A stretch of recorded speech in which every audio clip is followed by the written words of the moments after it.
Everyone अहिले चाहिँ म सिलगढी गएको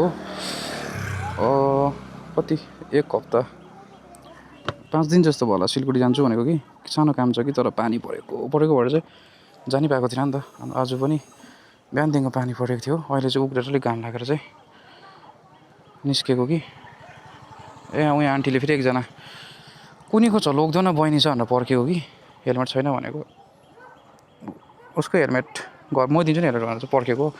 अब आएर चाहिँ जानुपर्ने, यतिलाई म कहाँ पुगिसक्थेँ कि तर अब फेरि चिनेकै आन्टी हो कि अप्ठ्यारो लाग्यो नि त नगर्नु, कहाँ आइपुग्यो। अहिले चाहिँ म सौरेनीमा छु, यहाँबाट चाहिँ हिँड्नुपर्ने। खोइ कहाँ गयो, आउँदो रहेछ खोइ को बहिनी हो पनि चिनिनँ मैले त। जुत्ता मैलै भयो त्यहाँको, यहाँ हिँड्दा पनि हो। दिन चाहिँ दामी भइरहेको छ पानी, कस्तो पानी परेको 3-4 दिन त यहाँ त। आज पनि त्यस्तै हो, हिजो त झन् कस्तो डरलाग्दो परेको। बल्ल बल्ल पानी रहेर चाहिँ हिँड्नु भनेको, फेरि अहिले पानी पऱ्यो भने रटिन्छ। बाइकमा चाहिँ पानी पर्दा चाहिँ बिचोकै हुन्छ नि त। जुत्ता मैलै छ, देख्नु त देखेको बहिनीलाई, तर चिन्दिनँ, नाम चाहिँ थाहा छैन।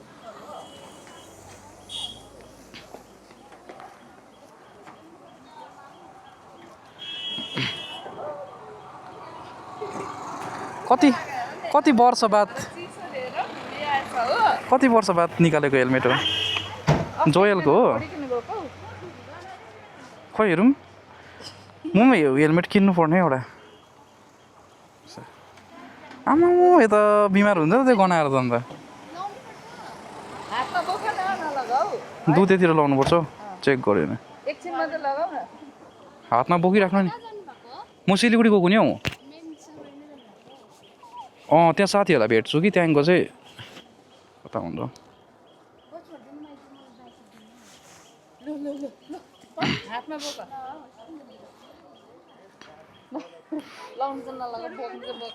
चढ्नु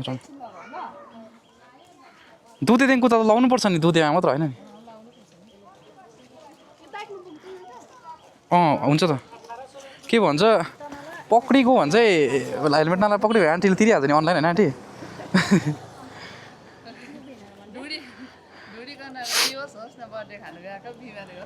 बुइ कस्तो ढुँडी गनाएको अन्त त्यो कहिलेदेखिको राखेको होला, सुकाइदिनु नि घाममा। घाम तर घामै छैन है। भयो है, भयो ल आन्टी।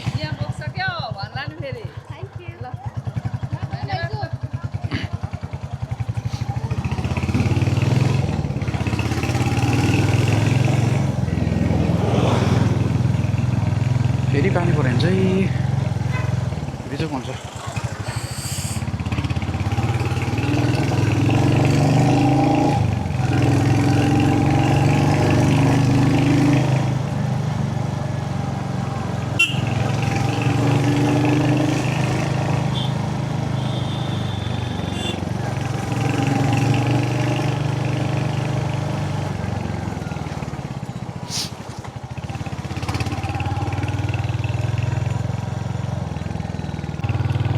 म त ढिलो हुन्छ होला भनेर अत्ताली त गएको।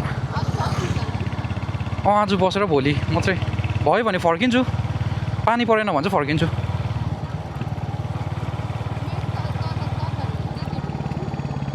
ए तल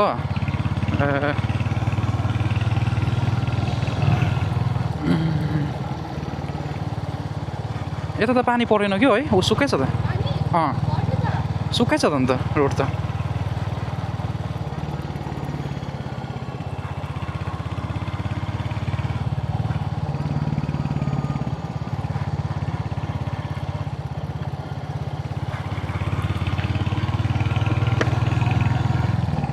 दिन चाहिँ दामी भयो नि अहिले चाहिँ, यतिको दिन भयो भने भयो नि। फर्किँदाखेरि पनि पानी चाहिँ नपरोस् भनेको। म चाहिँ एउटा सामान किन्नु गएको सिलगढी कि, अन्त अर्को कुरा चाहिँ फेरि बहिनीहरू पनि आउँदैछ।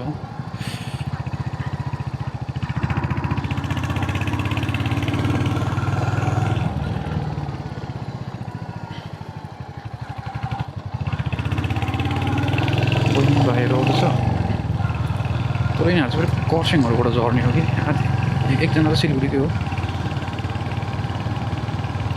कति बेला झर्छ मेरो त्योसम्म चाहिँ फर्किने बेला भयो कि घर घर र गान्तोक त्योभन्दा अगाडि चाहिँ किनेर जानुपर्ने नि त कतिपल्ट भइसक्यो अन्त आउँदै जाँदै किनिने भएको अन्त यसो बाटोको अपडेटहरू पनि हेरिराखौँ भनेर नि यता त्यो नयाँ बनिएको दिनमा हिँडेको छुइनँ म कि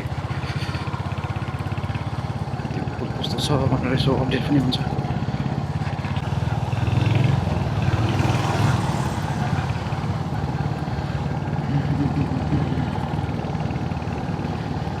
यो चाहिँ सौरेनीको भ्यू पोइन्ट हो यहाँ चाहिँ भ्यू राम्रो देख्छ होला कि कुनै दिन रोकेर चाहिँ मजाले खिच्नु परेको छ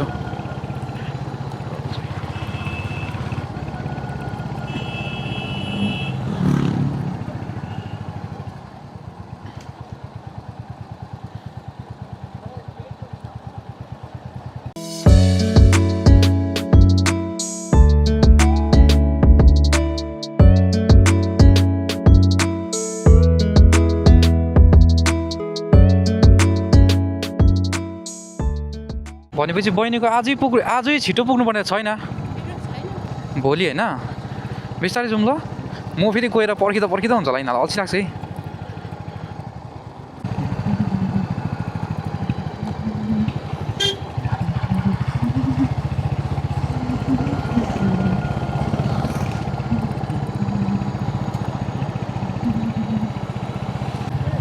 खरसाङतिर त पानी पर्ला जस्तो भइरहेको छ अबुई हिजो त कस्तो त्यो चट्याङहरू हानेको है हुँदैन हाम्रोतिर त्यस्तो छैन तिमीहरूतिर हुन्छ छैन है फ्ल्याट छ नि त है यस्तो फ्ल्याट छ नि त है तल ग्राउन्डपट्टि होइन तिमीहरूको ए आएको नि हौ कति थियो त पहिलातिर अन्त कति आइबस्थ्यो हामी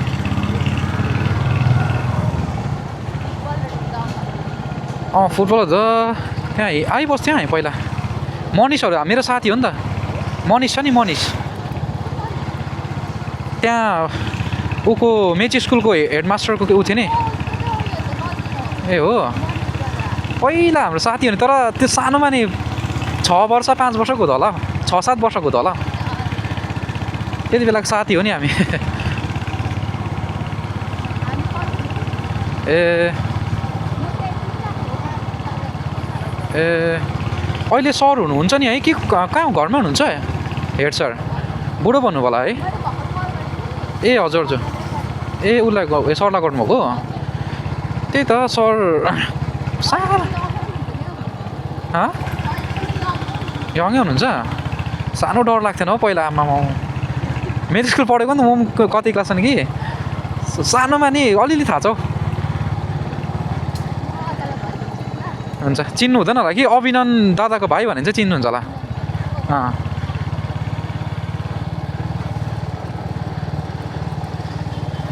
यता बालकुमार सरहरू हो अन्त हेड सरलाई त के भन्नुहुन्थ्यो ए बालकुमार सर ऊ सर ए एमएल सरहरू थियो नि ए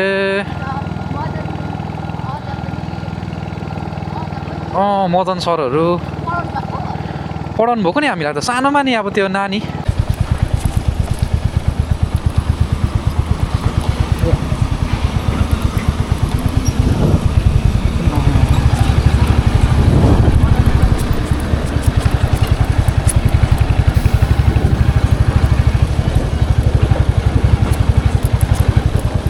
नयाँ ब्रिज चाहिँ ठुलो हुने रहेछ है ल ल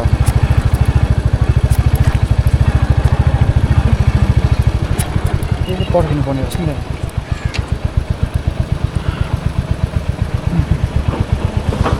फर्स्ट टाइम हिँडेको नै बनाएको पऱ्यो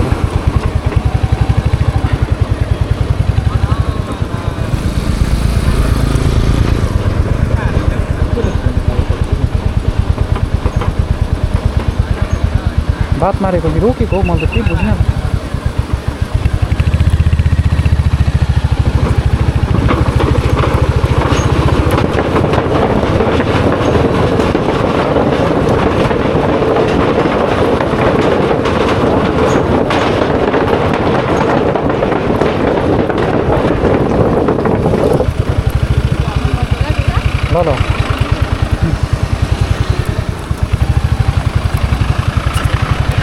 अस्ति यहाँ थार पसेको हेऱ्यो गाडीमा थार पसिरहेको थियो नि खोलामा हेऱ्यो झन्डै बगाएको है दुईजनालाई त्यो केटीहरू त बगिसकेको नि त्यो दादा कुदेर पक्रेर मात्रै कहाँ पुगिसक्यो तल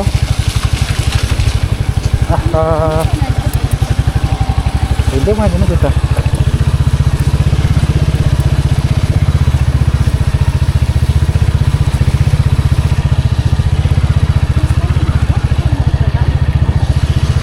खै आम्बो 1 वर्ष हुन आँट्यो बनाएको त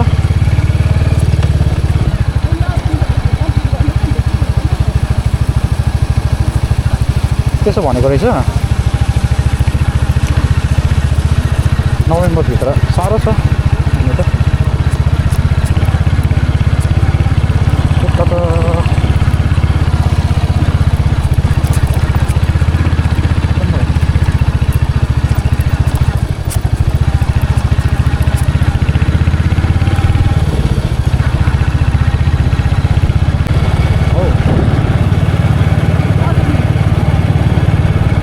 पर्खिनु त पर्छ कि हिँड न तिमीलाई पुऱ्याइदिएर आउँछु म तिमीलाई पुऱ्याइदिएर आउँछु नि यिनीहरू कति दिन गर्दा पखाला म फोन गर्छु ल फोन गर्छु कि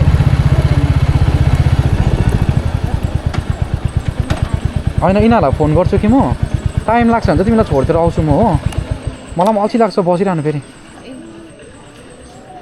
यसरी यिनीहरू त पाउँछ नि गाडी अब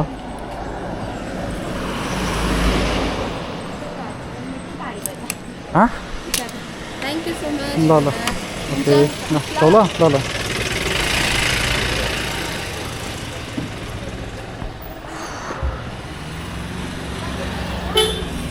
बाई बाई गरम परेछ है यहाँ आइपुगेर त आमा जुत्ताको हालत चाहिँ हेर न यहाँ आमा यस्तो हिँड्यो भने चाहिँ यहाँ गाडी जोसिरहेर खत्तम भने जुत्ता बाइकमा चाहिँ त्यो हुन्छ प्रब्लम जुत्ता चाहिँ नलगाइ पनि हुन्छ हिलोमा पानी परेर चाहिँ गाडीतिर आइपुग्यो यहाँ बाइक चाहिँ बहिनी गइसक्यो घाम लागिरहेको छ गरम भयो नि अहिले त आमामा माथि त पानी परेर कस्तो भएको बेलामा भइरहेको थियो यहाँ चाहिँ घाम लागिरहेको छ भिडियो चाहिँ म यहाँदेखिको त बनाउँदिनँ यति नै बनाउँछु जस्ट बाटोमा त कस्तो के रहेछ फुलहरू भनेर बनाएको मात्रै थियो भिडियो चाहिँ